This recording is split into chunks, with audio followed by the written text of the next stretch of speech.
Hello guys, welcome to my YouTube channel. कुछ important stocks in news. Harshita, good morning. Morning Ashish. कई सारे numbers पर हम रिएक्ट करेंगे। बजाज फाइनेंस सबसे पहले रेडार पर रहेगा, जहां पर ब्याज से आय उम्मीद से बेहतर है।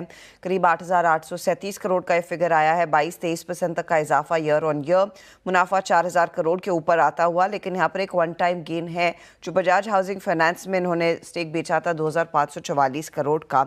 अदर इनकम उस लिहाज से 27% बढ़ती हुई दिखाई दी है, लेकिन एसेट क्वालिटी में थोड़ा सा स्ट्रेस के संकेत बने हैं। 1.06% के आसपास ये फिगर आया है ग्रॉस एनपीए का। नेट एनपीए 0.46% पर आता हुआ। कंपनी ने कहा है कि कुछ पॉकेट्स में हल्का सा स्ट्रेस देखने को मिला है, लेकिन ओवरऑल इन्होंने जो क्रेडिट कॉस्ट का गाइडेंस है वो 2% पर रखा है, जहां पर पहले 1.75 से 1.85% था। साथ ही दो इंश्योरेंस कंपनियां, एक बहुत ही स्ट्रॉन्ग परफॉर्मेंस, एक कुछ पॉकेट्स में मिस है। आईसीआईसीआई प्रू के केस में हम देख रहे हैं हल्का सा मिस जरूर उभर कर आया है। टोटल एनुअल प्रीमियम अर्न 20-21% बढ़ती हुई दिखाई दी है, ये उम्मीद से कम है आंकड़ा। 2,500 करोड़ के आसपास का। वैल्यू ऑफ न्यू बिजनेस में सिर्फ 1.5% का इजाफा है, यह भी अनुमान से कम है। और वीएनबी मार्जिन्स भी 23% पर आए हैं, लेकिन इसके सामने मैक्स फाइनेंशियल्स की परफॉर्मेंस ज़्यादा बेहतर है। एक बीट है इनके रिटेल एपीई पर, टोटल एपीई में 31% तक का इजाफा, और वैल्यू ऑफ न्यू बिजनेस भी उम्मीद से ज़्यादा है और मार्जिन्स भी उम्मीद से ज़्यादा। तो मैक्स ने इनफैक्ट ज़्यादा बेहतर परफॉर्म किया आईसीआईसीआई प्रू के सामने। साथ ही आप रेडार पर रखेंगे एमएनएम फाइनेंशियल सर्विसेज, क्योंकि यहाँ पर मुनाफा मिस है और एनपीए जो है वो थोड़ा सा बढ़ता हुआ दिखाई दिया है।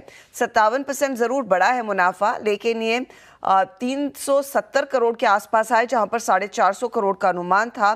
ब्याज से आय में 19% का इजाफा। नेट इंटरेस्ट मार्जिन 6.5% के आसपास है। कंपनी ने अपनी जो FY25 के लिए गाइडेंस है उसे फिर से रीसेट किया है। पहले मार्जिन्स कह रहे थे 7.5% के आएंगे, लेकिन अब ये 6.5 से 7.7% के बैंड की बात कह रहे हैं। 2 गुना AUMs बढ़ने का अनुमान था FY25 में, ये 1.8 से 2 गुना बढ़ता हुआ दिखाई देगा। तो ये थोड़ा सा इन्होंने एक्सपेक्टेशन ट्रिम की है। रेडार पर दो मिड कैप आईटी कंपनियां परसिस्टेंट, डॉलर ग्रोथ 5.3% बढ़कर आई है और मार्जिन्स फ्लैट है 14% पर। कांस्टेंट करेंसी रेवेन्यू ग्रोथ 5% बढ़कर आई है। कोफोर्ज के भी नंबर्स पर अब ध्यान देंगे, लेकिन सिग्निटी के एक्विजिशन को जोड़कर अब जो एडजस्टेड फिगर है उस पर ध्यान दें तो डॉलर रेवेन्यू करीब 26% से ज़्यादा बढ़ती हुई दिखाई दी है। मार्जिन्स 11.8% पर हैं, और साथ ही साथ कांस्टेंट करेंसी रेवेन्यू ग्रोथ के आंकड़े पर भी हमारी नजरें रहेंगी। जोमैटो के numbers as expected bumper performance है। रेवेन्यू 68% बढ़ता हुआ, कई गुना इनफैक्ट मुनाफे में बढ़त देखने को मिली है। 55% ग्रॉस ऑर्डर वैल्यू बढ़ती हुई। फूड डिलीवरी, ब्लिंकिट के लॉसेस खासे कम हुए हैं, और ऑफ कोर्स वो 8,500 करोड़ तक का फंड रेज भी हुआ है कंपनी की तरफ से। बैलेंस शीट मजबूत करने की कवायद यहाँ पर कंपनी कर रही है।